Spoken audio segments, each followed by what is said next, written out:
And DSC aspirants అందరికి కూడాను శుభ సాయంత్రం.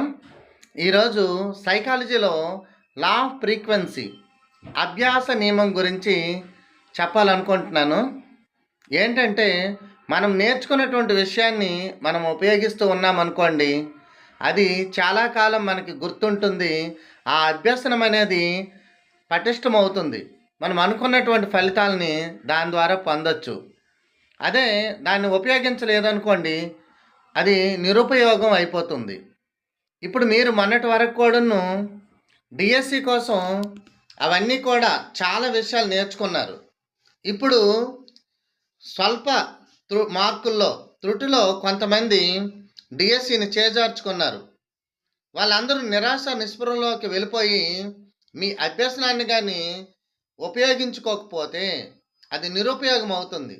కాబట్టి మనం ఏం చేయాలి? మరలా మనము రివ్యూ చేసుకోవాలి, పునఃస్మరణ చేసుకోవాలి.